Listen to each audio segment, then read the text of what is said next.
ito, meron po tayong salo-salo na gaganapin dito po sa ating bakuran, na kung saan tayong lahat ay sama-sama na magsasalo-salo sa mga biyaya ng Panginoon na inihanda para po sa ating lahat. Dahil po tayo po ay makibahagi at mag-isa rin sa pagdiriwang ng ating misyonero pari, dahil na sa kanyang anibersaryo, tayo lahat ay magbibigay o mag-aalay ng mga pagkain na ito, biyaya at salusaluhan mo namin mamaya. Kaya huwag niyo po kayo umalis ka agad pagkatapos po ng ating banal na pagdiriwang. So magsitayo na po tayong lahat at maraming salamat sa inyong pagdalo. At naway magkita-kita muli tayo sa susunod na taon upang tayo ma-refresh, tayo ma-refill, tayo ma-recharge sa pamagitan po ng pag-attend at pagdalo o pakikinig ng ganitong uri na gawain na Filipino Mission dito po sa ating parokya. Maraming salamat po. Manalangin tayo. Ama naming mapagmahal, maging lubos nawa ang aming pakikinabang sa tinanggap namin sa piging mong banal, upang ang aming ginanganap ng lantaran ay siya aming makamtang tunay sa mamamagitan ni Jesucristo kasama ng Espiritu Santo magpasawalang hanggan. Amen. Bago ko ibigay ang aking bendisyon, maraming salamat po sa inyong malugtog na pakikinig at pangunawa. Napakalalim na naman, no?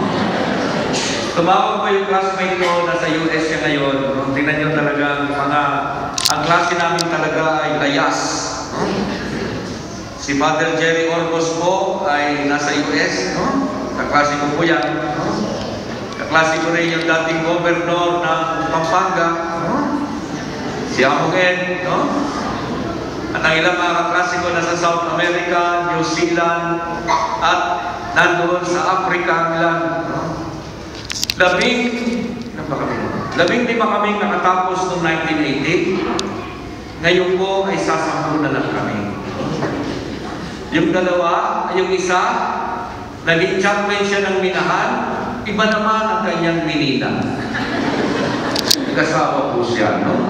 Ha? Yung pangalawa naman, no? Ay umalis, no? Dahil meron siyang problema. Yung pangatlo ay pinatay ng mga illegal loggers sa Mindanao. Yung pang-apat naman ay namatay rin, no? Dahil sa sobrang malaria na nakuha niya sa Togo, Africa. Ajay Kalima ay nariyan pa po na lurusa dahil siya ay may lubhang may sakit. Hindi na siya makaperform. Alam po ninyo, ang buhay ng misyonero ay ganito. Hindi kami kami may pinadadala sa mga ibang bansa. Nandito si Marisol na taga Mindoro. Lahat po kami ay may sakit. Hindi naman sakit na alam na bait, no? Hindi yun. Ako po ay merong acute amoebiasis na kapag bumaba resistensya ko ay kakaiba dahil diretso agad ako sa ospital. Dahil hindi pala nawawala yung amoeba niya. Kahit uminom ka ng gin, ayaw talaga umalis, no? Kaya sabi ko ganyan siguro ito bigay ng Diyos, pero kailangan tayo magsikap. Kayo po ang dapat na magdasal rin sa amin. Araw-araw na lang ang ginawa ng Diyos. Ako pala ang nagdadasal sa inyo. Amen? No?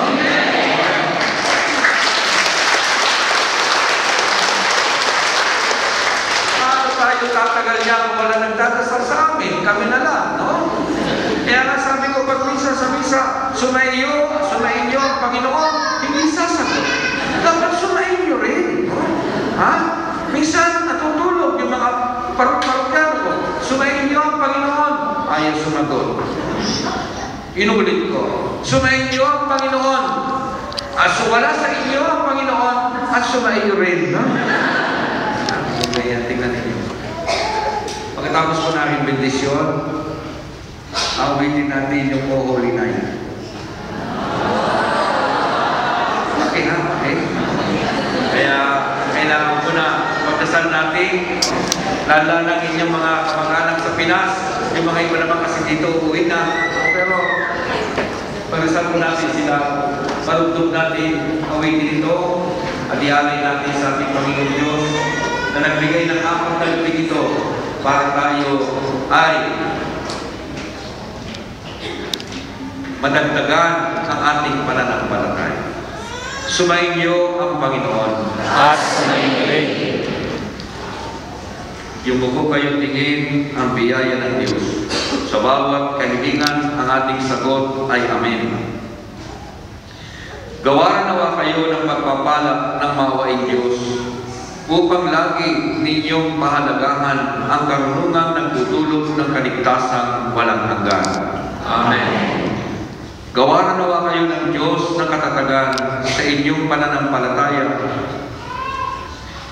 sa nasasalig sa Kanyang pagmamahal upang lagi kayong magsikap gumawa ng kabutihan ngayon at magpakailanman. Amen. Pagbabayan nawa kayo ng Diyos ang inyong paglalakbay sa daang patungo sa Kanya upang inyong